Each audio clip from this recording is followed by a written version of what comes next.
নমস্কার। আশা করছি আপনারা সবাই খুব ভালো এবং সুস্থ আছেন।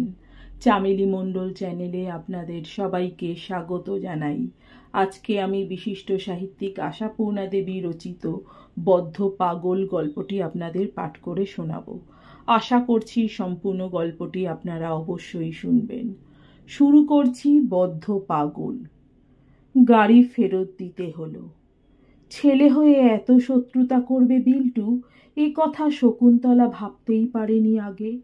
দীর্ঘ সাধনার শেষে সিদ্ধি হাতে এসে কিনা গড়ে গেল হাত ফসকে দুস্তর নদী পার করে আনা তীরে ঠেকা নৌকা পুঁতে গেল পাঁকে। পূর্ণ পানপাত্রখানি মুখে তুলতে গিয়ে রাখতে হলো নামিয়ে। আর এর কারণ হলো কে? না, শকুন্তলার নিজেরই পেটের ছেলে। এ ক্ষোভ রাখবার জায়গা কোথা? গাড়ি ফেরত যাবার পর নাতি নিয়ে বেরিয়ে গেছেন নিশিকান্ত। ভয়ে লজ্জায় আর দুঃখে মর্মাহত সন্তোষ কোথায় পালিয়েছে কে জানে। ননিবালা মনের আনন্দ গোপন করতে ভাঁড়ারে ঢুকে অকারণে শিশি, বোতল, হাঁড়ি, কলসি ইত্যাদি নিয়ে নাড়াচাড়া করতে লেগে গেছেন। আর শকুন্তলা কোনো দিকে না তাকিয়ে নিজের ঘরে এসে গুম হয়ে বসেছে। কার উপর রাগ ফলিয়ে মনের জ্বালা প্রশমিত করবে সে? নিজের ছেলেকে একটা চর বসিয়ে দেবারও অধিকার নেই বেচারার। মারা তো দূরের কথা, একটু ধমকে দেবারই জো আছে নাকি? তাহলে ছেলের ঠাকুমার ঠাকুরদা দুজনে দুদিক থেকে তেড়ে আসবেন শকুন্তলার চতুর্দশ পুরুষ উদ্ধার করতে। কারণ তারা নাকি নাতিকে প্রাণের অধিক ভালোবাসেন। গাড়ি ফেরত দেবার সময় ছেলেটাকে ধরে তাল গোল পাকিয়ে আছড়ে ছুঁড়ে ফেলবার অদম্য ইচ্ছেটা কিভাবে যে দমন করতে হয়েছে শকুন্তলাকে, সে শুধু তার অন্তর্যামীই জানেন। অনেকক্ষণ ধরে নীরবে বসে ফুঁসতে থাকে শকুন্তলা। তারপর চারিদিকে একবার তাকিয়ে দেখে। দাদা শ্বশুরের আমলের বাড়ি। কালের চিহ্ন স্পষ্ট হয়ে উঠেছে জানলায়, দরজায়, দেওয়ালে। তবু এই দেওয়ালেরই সর্বাঙ্গে পেরেক পুঁতে পুঁতে টাঙানো আছে ৩৩ কোটি দেবদেবীর পট। যদিও কালের হাওয়ায় আর ধুলোয় ধোঁয়ায় দেবতারা প্রায় বিলুপ্ত, কে কোন মূর্তি বোঝা দেয়। তাকিয়ে দেখল শকুন্তলা। দেওয়ালগুলো ক্ষত বিক্ষত, মাথার উপর দোদুল্যমান বিছানার চালি। দেওয়ালের কোণে কোণে জল চৌকি, আর বেঞ্চের উপর থাকে থাকে সাজানো ট্রাঙ্ক, সুটকেস, ক্যাশ বাক্স। এ পাশে চৌকিতে এই বিছানা। শকুন্তলা বসে আছে যেখানে কয়েকটা দিন সন্তোষ এসে রয়েছে বলে আপাতত সে শয্যায় কিছুটা সমারোহের আভাস। কিন্তু সে সমারোহ মিলিয়ে যাবে, আজ নয় তো কাল। সন্তোষ চলে যাবে, পড়ে থাকবে শকুন্তলা। পড়ে থাকবে শকুন্তলা শ্রীহীন, শয্যাহীন, একক শয্যা। বিল্টু অর্থাৎ যে ছেলের জন্য এই বিরক্তিকর পরিবেশে আটকে থাকা, সেও তো মায়ের বিছানার ধারে কাছে ঘেঁষে না। দাদু দিদা নইলে তার সবকিছু অচল। ঈর্ষা? হ্যাঁ, ঈর্ষাই হয় শকুন্তলার। শ্বশুর শাশুড়ি যে তার ছেলেটিকে প্রাণতুল্য দেখেন, এতে তার আনন্দ নেই। ছেলেও যে তাদের প্রাণতুল্য দেখে, এইতেই শকুন্তলার জীবনের সাত্ত্বিকত্ব। মা কোলে নিতে গেলেই যে ছেলে যাকে মেরে চুল ছিঁড়ে দিয়ে তুমি ঠাই বিথিরি পতা বলে পালিয়ে যায়, সে ছেলে নিয়ে বুকটা ভরে উঠবার অবকাশ কোথায়? অথচ তার জন্যেই এইখানে বন্দী হয়ে থাকতে হবে শত্রুগুলাকে। তার জন্যেই শকুন্তলার স্বর্গে যাবার গাড়ি ফেরত দিতে হলো। স্বর্গে? তাছাড়া আর কি? 5 বছর বিয়ে হয়েছে শকুন্তলার। 5 বছর এইখানেই পড়ে আছে। সন্তোষ থাকে কলকাতায় মেসে, ছুটি ছাটায় বাড়ি আসে। গতানুগতিক পল্লী বধূর ভূমিকা। বরাবর এই ভূমিকায় অভিনয় করে যেতে হবে শকুন্তলাকে। যে শকুন্তলা একদা কলকাতার দক্ষিণ উপকণ্ঠের একটি চৌকস মেয়ে ছিল। দুর্ভাগ্যক্রমে বিয়ে হতে হতেই বাবা গেলেন মারা। মা তো শৈশবেই গেছেন। অতএব পিত্রালয়ের পথ আর কুসুমাস্তীর্ণ রইল না। এইদিকে আবার বিয়ে হতে না হতেই বউকে বাসায় নিয়ে যাবার প্রস্তাব করতে পারবে এমন চৌকস ছেলে সন্তোষ নয়। মা বাপের এক ছেলে, নিতান্তই নম্র বিনীত ভালো ছেলে। যদিও উপার্জন ভালোই করে, শহরে আলাদা সংসার পাতা শক্ত নয় তার পক্ষে। আর সেইখানেই শকুন্তলার যত আক্ষেপ। যেখানে সুখী হবার পক্ষে সত্যকার কোনো বাধা নেই, সেখানে কল্পিত একটা বাধা সৃষ্টি করে জীবনটা বরবাদ দিয়ে যাচ্ছে সন্তোষ। সঙ্গে সঙ্গে বরবাদ যাচ্ছে শকুন্তলার। এ ব্যবস্থা সত্যি অসহ্য। বিয়ের পর প্রথমেই শকুন্তলা ঘোষণা করেছিল, আমি এখানে থাকতে পারবো না, হাঁপিয়ে মারা যাব। তখন সন্তোষ আশ্বাস দিয়েছিল, কিছুটা দিন মা বাবার কাছে থাকো, নইলে ওরা বড় দুঃখ পাবেন, তারপর তো তুমি আর আমি। কিন্তু সন্তোষের হিসাব মতো কিছুটা দিন সাঙ্গ না হতেই এলো বিল্টু। এ ছেলের নাম বিল্টু না রেখে বিচ্ছু রাখাই উচিত ছিল। ছেলে তো নয় শকুন্তলার, যেন পূর্বজন্মের শত্রু। কি যে দাদু দিদা চিনল, তাদের কাছ থেকে নিয়ে যাওয়ার প্রশ্ন যেন উঠতেই পারে না। শকুন্তলা রাগ করে বলে, বেশ, তবে সকলকেই কলকাতায় নিয়ে যাও। সন্তোষ হেসে ওঠে, ওরা যাবেন দেশ ছেড়ে কলকাতার পায়রার খুপড়ি বাসায়, তাহলেই হয়েছে। কেন, দেশ ছেড়ে শহরে যায় না কেউ? যাবে না কেন, সবাই যাচ্ছে, কিন্তু ওরা অসম্ভব। এতে শকুন্তলার আরো গাত্রদাহ হতে পারে কি না। ওরা অসম্ভব কেন? ওরা কি সবাই যা পারে তা ওরা পারবেন না? কারণ কারণ ওরা হচ্ছেন ওরা, এছাড়া কারণ আর কি থাকতে পারে? ওরা পরিবার, খুবরিতে গিয়ে থাকতে পারবেন না, তাই শত্রুগুলাকেই চিরকাল পড়ে থাকতে হবে এই কবরখানায়। তাছাড়া আর কি? সুযোগ তো তাকে কবরে পুঁতে রেখে দিয়েছে। না, শকুন্তলা লড়বে। সন্তোষের ভালো ছেলেগিরি ঘুচিয়ে যাবেই কলকাতায়।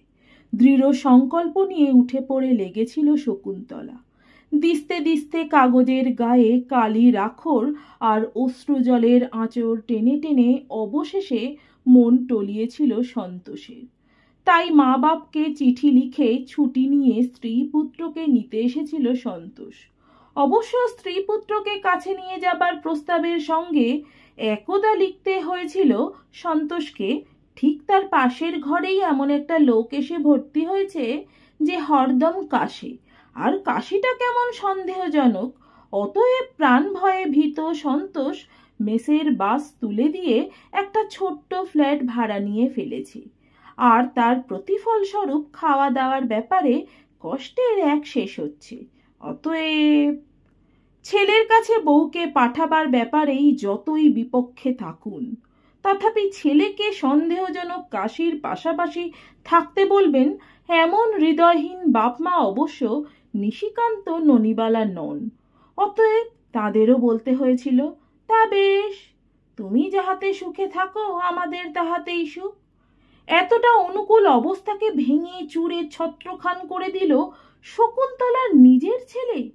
গাড়ি চড়ে শুধু মা বাবা আর বিল্টু যাবে, দাদু দিদা যাবে না, এই শুনেই হতভাগা ছেলে যা তাণ্ডব শুরু করে দিল তা অবর্ণনীয়। 3 বছরের ছেলের গায়ে যেন 30 বছরের জোয়ান লোকের শক্তি। সে শক্তির দাপট দেখে সন্তোষ হতভম্ব। শকুন্তলা প্রস্তর প্রতিমা, নিশিকান্ত বিব্রত, আর ননিবালা পুলকিত। কে জানে এই নটরাজ লীলার মধ্যে তার নিজের হাতের অদৃশ্য কোনো কলকাঠি নিহিত আছে কিনা। শুধু বিল্টু যাবে, দাদু দিদা এখানে পড়ে থাকবে, এ কথাটা নিতান্ত গভীরভাবে শিশুর মর্মে প্রবেশ করিয়ে দেবার ভারটা কি আর নেননি ননিবালা? গাড়ি আসতে দেখেই বিল্টু, কেন আমায় নিয়ে যাবি, কেন আমায় নিয়ে যাবি, এই অভিযোগের সঙ্গে সঙ্গে মাকে মেরে শেষ করলো। তার চুল ছিঁড়ল, শাড়ি ছিঁড়ে দিল, পা ছুঁড়ে ধাক্কা মেরে ভাঙলো চায়ের পেয়ালা, কাঁচের গেলাস, দুধের বাটি ফেললো উল্টে। শেষ পর্যন্ত বাপের হাত কামড়ে দিয়ে ছিটকে নেমে ভেলভেটের স্যুট পরে উঠোনের কাদায় গড়াগড়ি দিয়ে চেঁচাতে লাগলে, আমি যাব না, আমি যাব না। একটি মাত্র কথা, যুক্তি তর্কহীন একটি মাত্র প্রতিবাদ। তবু কি প্রবল শক্তি তার! পাড়ার লোক জড়ো হয়েছিলেন বিস্তর। শকুন্তলার পতিগৃহে যাত্রা দেখতে নয়, বিল্টুর তারস্বর চিৎকারে। তারাই শেষকালে বললেন, ক্ষমা দাও বাবা সন্তোষ, ও হবে না। অতঃপর কেঁদে ফুলে ওঠা মুখে বিজয় গৌরবের দর্পিত হাসি হেসে দাদুর কোলে চড়ে বেড়াতে গেল বিল্টু। সন্তোষ পালালো। ননিবালা হাসি গোপন করতে ঢুকলেন ভাড়ার ঘরে, আর শকুন্তলা গুম হয়ে বসে ভাবতে থাকলো, আবার এই ঘরেই থেকে যেতে হবে তাকে। আধা বিছানা গোছানো বাক্স ছড়িয়ে ফেলে আর আবার সেই নিঃসঙ্গ রাত্রি। সেই ঘুম থেকে উঠেই সামনের দেওয়ালের ওই রং জ্বলে যাওয়া অনন্ত শয্যার পট। সেই ঘর থেকে বেরিয়েই চোখে পড়বে ননিবালার নিত্যকর্ম কৌমুদীর প্রথম পাঠ। সকাল হতেই সারা বাড়িতে গোবর গোলা জল ছড়িয়ে বেড়ান ননিবালা। বিরক্তিকর কুশ্রী দৃশ্য, অথচ দিনের পর দিন ঘুম থেকে উঠে এই কুশ্রী দৃশ্যটা দেখতেই হবে শকুন্তলাকে। কোথায় সেই কল্পনার স্বর্গ শকুন্তলার, যেখানে সকালের আলো এসে পড়া জানালার ধারে ছোট্ট একটি বেতের টেবিল আর দুখানি বেতের চেয়ার পেতে বসবে চায়ের আসর, যেখানে ভরন্ত পেয়ালার সোনালি চায়ের মতোই ছলকে উঠবে ভরন্ত হৃদয়ের সোনালি চাঞ্চল্য। কোথায় সেই স্বর্গলোক, যেখানে নীল বিদ্যুৎ জ্বালা ঘরে বিদ্যুৎ বাতাসে উড়বে বালিশের ঝালর, উড়বে রঙিন বেড কাভারের তেরছা কোণটুকু, বাতাসে কাঁপবে মশারির চাল, মুখের বেদনায় কাঁপবে শকুন্তলার বুক। সাদা দেওয়ালের কোথাও কোনোখানে থাকবে না চিহ্ন, সেখানে শুধু ঘুম থেকে উঠে সামনেই রবীন্দ্রনাথের আজানুলম্বিত আলখাল্লা পরা দাঁড়ানো ছবি একখানি, আর কোণের দিকে শকুন্তলার সেতার, যে সেতারটা এখানে মাকড়সার ঝুলে ভর্তি হয়ে চৌকির তলায় পড়ে আছে। এ স্বর্গ এখনই গড়া যায়, এ স্বর্গের চাবি আছে সন্তোষের হাতে। আলো জ্বালা হয়নি? ছোট্ট এই প্রশ্নটুকু ধ্বনিত হলো অন্ধকার ঘরে। ও তাই তো, কোন ফাঁকে গোধূলির আলো নিভে গিয়ে রাত নেমেছে পৃথিবীতে, খেয়াল হয়নি। যাক, তবু এতটুকু ব্যস্ততা দেখালো না শকুন্তলা, বসে থাকলো নিশ্চল হয়ে। বাইরে থেকে ঘুরে এসে চৌকির ওপর বসে পড়ে সন্তোষ। কি করবে, তোমার কপাল, এই সুরে সান্ত্বনা দেয়। রাগ করে আর কি হবে, নিজের ছেলেকেই যখন কন্ট্রোলে আনতে পারো না। শকুন্তলা দাঁতে দাঁত চেপে বলে, আমার ছেলে বলে কেউ নেই। ছি ছি ছি, সন্তোষ শিউরে ওঠে। কি যাতা বলছো? ঠিকই বলেছি, ছেলে তো আমার নয়। সন্তোষ ওর পিঠে হাত রেখে সস্নেহে বলে, অনেক ছেলেই এমন ঠাকুরদা ঠাকুমার অনুগত হয়, ওতে রাগ করে লাভ কি? কষ্ট কি আমারই হচ্ছে না? কি চমৎকার বাড়িটা পেয়েছি, কত আশা করে ছুটি নিয়ে এলাম, হ্যাঁ একলা ফিরে যেতে হবে ভাবছি। আর পিঠ থেকে ওর হাতটা ঠেলে দিয়ে শকুন্তলা ঠিকরে উঠে বলে, কাল সকালের গাড়িতে আমি যাবই। কাল সকালে কি আর তোমার ছেলে বদলে যাবে? ওকে তো নিয়ে যাব না, ও থাক না ওর ভালোবাসার লোকের কাছে। সন্তোষ ম্লান হাস্যে বলে, সেটা তো আর সম্ভব নয়। না, কোনো কিছুই সম্ভব নয়, সম্ভব শুধু আমাকে নিয়ে যা খুশি করা, কেমন? কিন্তু শকুন্তলা, তুমি কি পারবে বিল্টুকে ছেড়ে থাকতে? ছেলের সঙ্গে আমার সম্পর্ক কি? সম্পর্ক নারীর, সম্পর্ক হৃদয়ের। রাগ করে চলে গিয়ে মন কেমন করবে না? ও কথাটা অবান্তর, তোমার মন কেমন করে না আমাদের ছেড়ে থাকতে? মন কেমন করে না? সন্তোষ একটা দীর্ঘশ্বাস ফেলে বলে, সখী, বহে যাহা মর্ম মাঝে রক্তময়, বাহিরে তা কেমনে দেখাবো। শকুন্তলা ঝংকার দিয়ে বলে, শুধু মর্ম নিয়ে তো আর পৃথিবীর কাজকর্ম চলে না, কিছু দয়া ধর্মও দেখাতে হয়। যাক, তুমি যখন আমাদের ছেড়ে থাকতে পারো, আমিও খুব পারবো খোকাকে ছেড়ে থাকতে। আমাকে যেতে হয় নিরুপায় হয়ে? ওটা বাজে কথা, এই নিরুপায়তা তোমার ইচ্ছাকৃত। নিজের স্ত্রী পুত্রকে নিজের কাছে নিয়ে যেতে চাওয়ার মধ্যে যদি অপরাধ দেখে শিউরে ওঠো, সেটাই অপরাধ। বুঝি তো সবই, কিন্তু কিন্তুর কিছুই নেই। বেশ, তাহলে ছেলেকে হাত পা বেঁধেই নিয়ে চলো, তারপর দেখো ছেলে বশ করতে পারি কিনা। এই আওতার মধ্যে ক্রমাগত আমার বিরুদ্ধে মন্তব্য শুনে শুনে শিশুচিত্ত বিগড়ে গেছে। এই আওতা থেকে মুক্ত করে নিতে পারলে তারও কল্যাণ।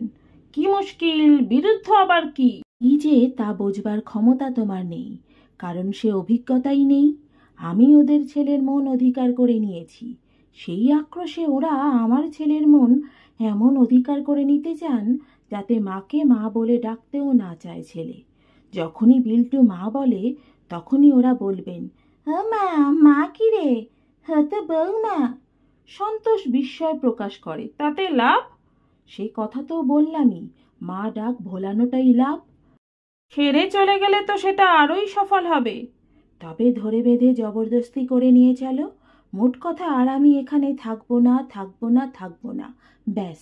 আর যদি তার ব্যতিক্রম হয়, যেন ঢের পুকুর আছে তোমাদের দেশে। কণ্টক শয্যায় রাত্রি কাটে সন্তোষের, চিন্তার কণ্টক। যে অভিমানী মেয়ে শকুন্তলা, আর যা দৃঢ় সংকল্প করেছে এবার না নিয়ে গেলে নিশ্চিত ভয়ঙ্কর কিছু একটা করে বসবে। অথচ মনে পড়ে যায় ভেলভেটের স্যুট পরে কাদায় গড়াগড়ি দেওয়া বিল্টুকে, সেও আর এক ভয়ঙ্কর। কিন্তু রাতে কি সন্তোষ ভগবানকে এমনই আপ্রাণ ডাক ডেকেছিল যে ভগবান ঘুম ছেড়ে উঠে বসেছিলেন? তাই অত বড় দুস্তর সমস্যা এত সহজে সমাধান হয়ে গেল। সন্তোষ কি আড়ালে গিয়ে খানিক নেচে নেবে? অবিশ্বাস্য হলেও সত্যি, সকালবেলা শকুন্তলা উঠে গেছে। বিল্টু ঘর থেকে ঘরে এসে বাপের বিছানা ঘেঁষে দাঁড়িয়ে গম্ভীরভাবে বলল, আমি রেলগাড়ি চড়ে কলকাতা যাব। কে বলল এ কথা? স্বয়ং ঈশ্বর। লাফিয়ে উঠে বসল সন্তোষ, ছেলেকে কোলে তুলে নিয়ে বিস্ফোরিত চোখে বলল, যাবি সত্যি? বিল্টু ঘাড় নেড়ে স্বীকৃতি জানালো, ঠিক বলছিস? হ্যাঁ। কাঁদবি না? না। তাহলে দিদাকে বলে আয়। তারপর জুতো পরে, ভালো জামা পরে বিল্টু মহোৎসাহে ছুটল, দিদা, আমি বাবার সঙ্গে কলকাতা যাব, জুতো পরে, ভালো জামা পরে। অদ্ভুত শিশু চরিত্র। গতকালকের কীর্তিকলাপে নিজেই লজ্জিত হয়েছে নাকি বিল্টু? 3-4 বছরের ছেলের অনুতাপ হয় নাকি এ শুধুই খেয়াল? তা খেয়ালই বটে। অতঃপর এমন হৈ হৈ করতে শুরু করে দিল বিল্টু, দেখে মনে হলো বুঝি আর 1 মিনিটও এখানে থাকতে রাজি নয় সে। নিজের ছেঁড়া জুতো থেকে শুরু করে তারা পুতুল পর্যন্ত সমস্ত এনে এনে জড়ো করতে লেগে গেল মায়ের ট্রাঙ্কের কাছে। এই সমস্তই নিয়ে যাবে সে। শকুন্তলা বিশেষ কিছু মন্তব্য করল না, যাওয়াটাই সাব্যস্ত এইভাবে গোছাতে লাগলো। গরুর গাড়ি করে খানিক দূর এগিয়ে পারঘাটে গিয়ে পৌঁছতে হয়। সেখানে খেয়ার পার হয়ে বাসে চড়ে মাইল 10, তারপর ট্রেন। কাজেই খাদ্যবস্তু নিতে হবে সঙ্গে। ননিবালার সমর্থন নেই, শকুন্তলাকেই ব্যবস্থা করে নিতে হবে। বিল্টুর নেত্য দেখে অপমানে খান খান ননিবালা মুখ কুচকে বলেন, দেখিস আর যে তর সইছে না, রাতারাতি মা গুণ করল না তুক করল। নিশিকান্ত কিন্তু চুপচাপ, বরং যেন অপ্রতিভ ম্রিয়মাণ ভাব। কোথায় যেন পরাজয় ঘটেছে তার। গরুর গাড়ির ছইয়ের মধ্যে ঢুকে বসা চলে না। নিশিকান্ত গাড়োয়ানের পাশে উঠে বসলেন। সন্তোষ ভাবেনি বাবা যাবেন, ব্যস্ত হয়ে বলে, আপনি আর কেন কষ্ট করে, স্নান আহ্নিক হয়নি? নিশিকান্ত নিষ্প্রভভাবে মৃদুস্বরে বলেন, পার পর্যন্ত যাই দাদু ভাইটার সঙ্গে। পার ঘাটে দেরি হয়। নৌকোয় উপযুক্ত লোক বোঝাই না হলে তিনি নড়বেন না। অবশ্য বাসের ব্যাপারেও তদ্রূপ।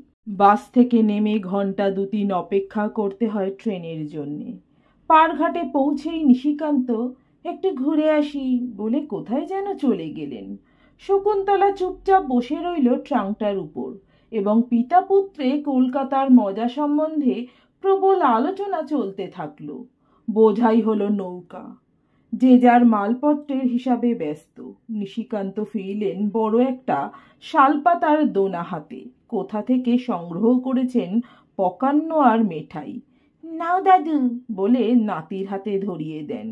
ক্লান্ত বিষণ্ণ মুখ, মন্থর গতি।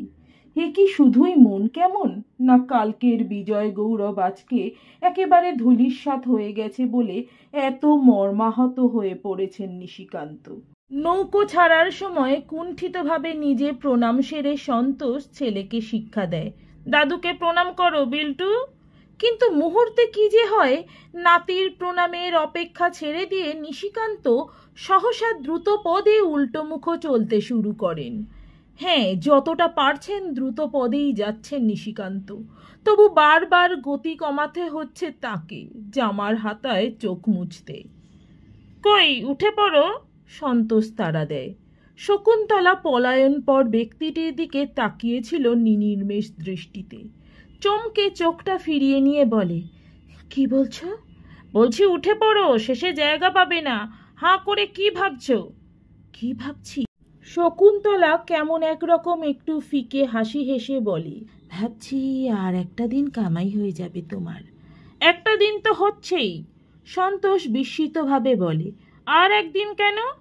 আমাদের আবার বাড়ি ফিরিয়ে রাখতে যেতে হবে, হেই আর কি। সন্তোষ এবার নিজে হাঁ করে বলে, মানে? মানে আমার আর যাওয়া হলো না। তোমার যাওয়া হলো না? কই আর হলো। শকুন্তলা অপ্রতিভ হাসি হাসে। নাও, নৌকা থেকে মালপত্র নামিয়ে দাও, তারাচরণের গাড়িটা এখনো দাঁড়িয়ে রয়েছে। সন্তোষ তীক্ষ্ণভাবে বলে, জিজ্ঞাসা করি আমি পাগল না তুমি পাগল? তা পাগল বোধ করি আমি, বদ্ধ পাগল। কিন্তু শোনো, আর দেরি করো না, বাবা হেঁটে ফিরছেন, আটকা ওকে, সেই তো ফিরবই আমরা। উনি কেন আর শুধু শুধু একলা একলা? এত কাণ্ড, এত জোর জবরদস্তি করবার দরকার কি ছিল তাহলে? দরকার ছিলই, এখনো সে দরকার ফুরোয়নি। কিন্তু শকুন্তলা আর একবার একটু ফিকে হাসি হেসে বলে, মনের মধ্যে আর যেন মোটেই জোর পাচ্ছি না।